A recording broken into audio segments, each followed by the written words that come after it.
ආයුබෝවන් මේ වීඩියෝව නරඹන අසන සියලු දෙනාට අනන්ත බුදුගුණ බලයෙන් යහපතක්ම වේවා කියා මුලින්ම ප්‍රාර්ථනා කරනවා.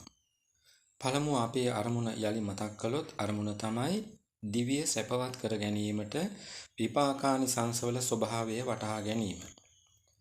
ඒ අරමුණ ඉටු කර ගන්න පෙළගස්වන දේශනමාලාවේ පළමු හතරම වෙන් කළේ ප්‍රවේශය සකසා ගැනීමට බව මතක ඇති. ඒ හතරෙන්ද අවසන් එක විපාකානිසංස විඳීමට පරිසරය සකස් වන අන්දම පෙන්වා දීමට බවත් මතක ඇති.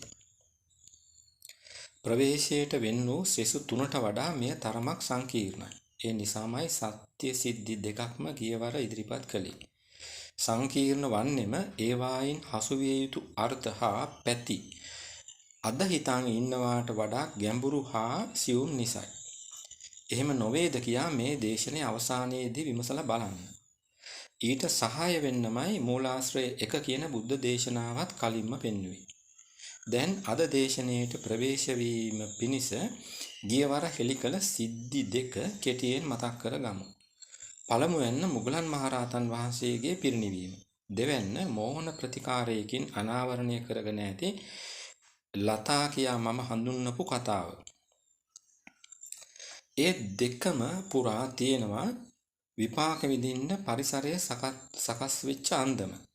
එය මනවින් වටහා ගැනීම දිව්‍ය සැපවත් කර ගැනීමට මහෝපකාරී වන නිසා ඒ සිද්ධි දෙකට මගේ අත්දැකීම් ටිකකුත් එකතු කරලා පැති 5කින් මෙතෙන් සිට සියල්ල විශ්ලේෂණය කරනවා. හොඳින් අහගන්න. කෙනෙක් රහත් වෙන්නේ කල්ප ගාණක් තිස්සේ පුරපු පාරමිතා නැමැති පින් කන්දරාවක් මෝරා ඉස්මතු වුණොත් විතරයි. එච්චරම පිනක් ඇතිව උපන් කෝලිතට පව් වලින් තිබුණේ ශේෂයයි. දෙක එකතු කරලා කියවොත් පින් කන්දරාවයි පව් චුට්ටයි. නමුත් නුවණින් විමසලා බලන්න පින් කන්දරාව මතු කර ගන්න කෝලිතට උපකාර කළේ කී දෙනෙක්ද කියලා. උපකාර කළේ දෙන්නයි. ඒ සැරියුත් නමෙන් පැවිදි වූ උපතිස්ස තරුණයයි බුදු පියාණනුයි විතරයි. නමුත් පව් චුට්ට හාරා අවුස්සලා ගන්න කී දෙනෙක් මැදිහත් වෙලා තියෙනවද? සිද්ධිය විවරණය වන ධම්මපදට්ට කතා දෙක නැමැති අටුවා ග්‍රන්ථයට අනුව ඝාතනය මෙහෙවපු නිගණ්ඨයින් 500ක් හා ඝාතනයට ගිය සොරු 500ක් වශයෙන් 1000ක් මැදිහත් වෙලා තියෙනවා. අද අපේ වටේම ඉන්න අය අපලවා පව් කරවන්න නානා උපදෙස් දෙමින් කොච්චර උදව් කරනවද? නමුත් පිනක් කරගන්න උදව් කරන්නේ කීයෙන් කී දෙනෙක්ද? ඇත්තටම කිව්වොත් ඒ අය නැති තරම්. වැඩියෙන් පව් කරන විට මතුවෙන්නේ සසරේ කරපු පින්වල ආනිසංසද පව්වල විපාකද? ගතිය හේවත් ධාතු සමානත්වය නිසා වැඩියෙන් මතුවෙන්නේ පව්වල විපාක. ඒ අනුව ගත් විට සියවස් 26කට පමණ පෙර සිටි මුගලන් තෙරුන්ගේ කතාවයි අද ඉන්න අපේ කතාවයි අතර වෙනසක් තියෙනවද? නෑනේ. නැති වුණාට අද ඉන්න අපට ඔය ටික වැටහෙනවද? ඒත් නෑ. නැති නිසාම විපාක විඳින්න පරිසරය සකස් වන විදිහත් වැටෙන්නේ නෑ. ගන්නවයයි කී දෙවන පැත්ත දැන්. ඒ තමයි විපත කරන්න මැදිහත් වන අය උපන් තැන්. උපදින තැන්. ගිය දේශනාවේදී පෙන් වූ මූලාශ්‍රවලට අනුව මුගලන් තෙරුන් ඝාතනයට මැදිහත් වූ සියලු දෙනා ඒ සමීපයේම ඉපදිච්ච අය. එහෙම නැතුව අල්ලපු රටවලින් ආපු අය නෙමෙයි. අපට වහා නොහැට වුණද අද අපේ යාබද ඉඩමේ පවා ඉන්න පුළුවන් අපේ පව්වල විපාක මෝරගෙන එන විට ඒවා බේරන්න ඉදිරිපත් වෙන අය. එහෙම නැත්නම් දුර ඉන්න අය මිතුරු ලෙස අපිම සමීප කරගන්නත් පුළුවන්. මේ කතා කරන මමත් එහෙම සමීප කරගෙන දශක ගණනක් උසාවි පොලිසි ගානේ යමින් මානසිකව පීඩා විඳින කෙනෙක්. මැදිහත් කරු ඇතැම් විට එකම අම්මගේ කුසේම උනත් උපදින්න පුළුවන්.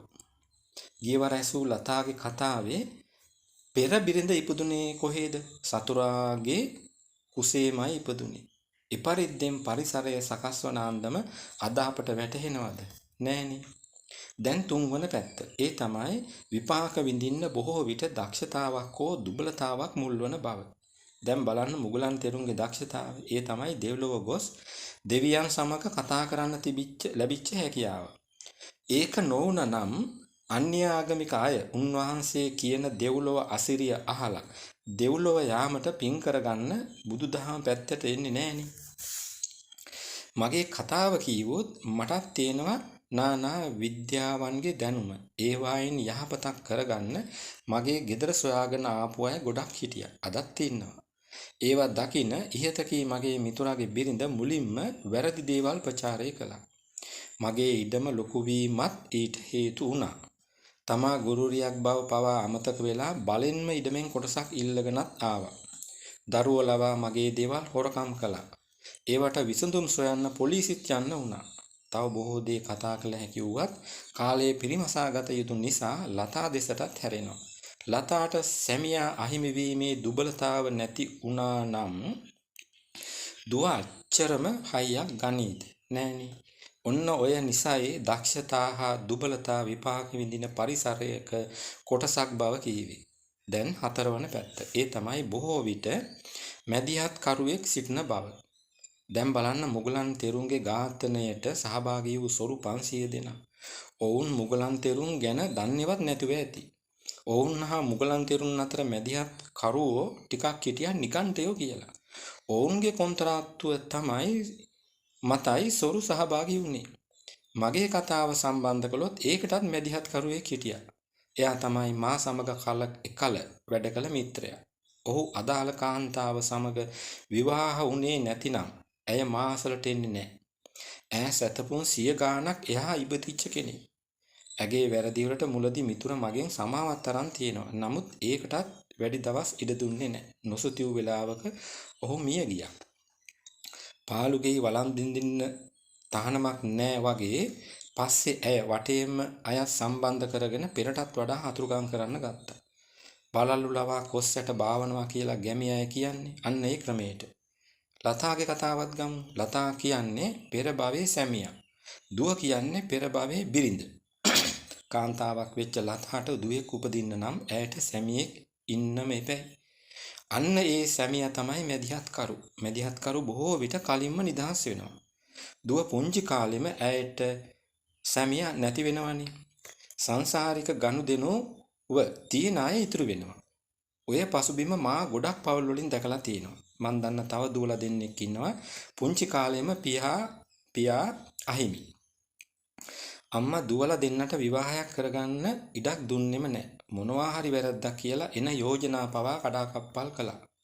අම්මා මිය ගියේ ඒ දෙන්නට අවුරුදු 60ක් පැන්නට පස්සේ.